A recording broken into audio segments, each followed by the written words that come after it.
When I had just graduated from university, Clara Stewart asked me to assume a $500,000 mortgage for her. When I refused, she turned around and bought a villa worth $800,000 for another man. Holding up the property deed, she told me, "Jaden, the truth is, I'm actually rich. I've been pretending to be poor to test you. Unfortunately, you failed. I'm disappointed in you. Let's break up." I simply smiled and walked away without a second thought. The irony? I'm the son of the richest man in the country. I was pretending to be broke, too. Fast forward 4 years, we met again at the National Wealth Summit. Clara had just barely made it into the top 50 on the list, clinging to the arm of Henry Brown as they entered. She spotted me in simple clothes with no visible brand, holding a child in one arm and the keys to a Porsche Cayenne in the other. Thinking I was someone's driver, she sneered, "Jaden, you really went all out just to see me again? Let's be real, you're just a driver now, and I'm on the wealth list. We live in completely different worlds. Don't waste your time fantasizing." I did not bother replying. Honestly, I was only there because my billionaire dad insisted. I had finally cleared a day to spend with my son, and now I had to waste it on that. Clara Stewart strutted into the waiting hall, her arm linked with Henry Brown, who was decked out in a sharp suit. As they breezed past the side room, Clara's gaze landed on me, tucked away in the corner. Today was supposed to be my day off, a rare chance to spend time with my son.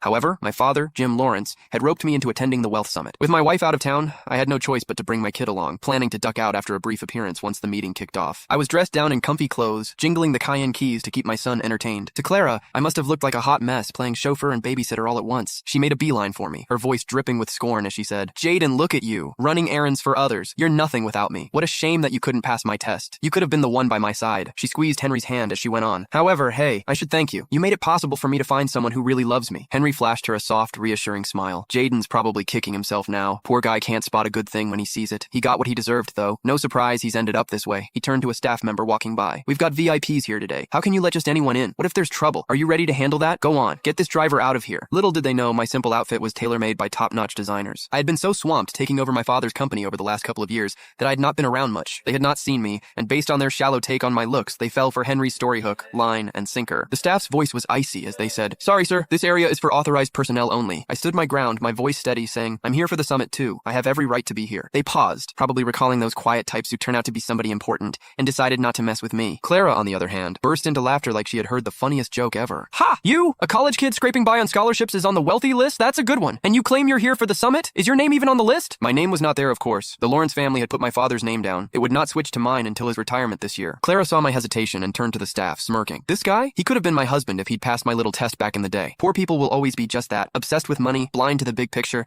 letting every golden chance slip through their fingers." I was early. The real VIPs had not arrived yet. The early birds were those hovering around the 100 mark on the wealthy list. A few recognized Clara and joined in her mockery. "He really blew it, didn't he? To lose a catch like Miss Stewart, who's as rich as she is pretty. He must be sick with regret. They dated for 4 years in college and he still couldn't lock down that kind of luck." Tusk. However, something flickered across Clara's face, and her smile faded. Back in college, Clara had chased after me with a passion. We had both hidden the fact that we came from money. You can find the full story in my bio. It's free.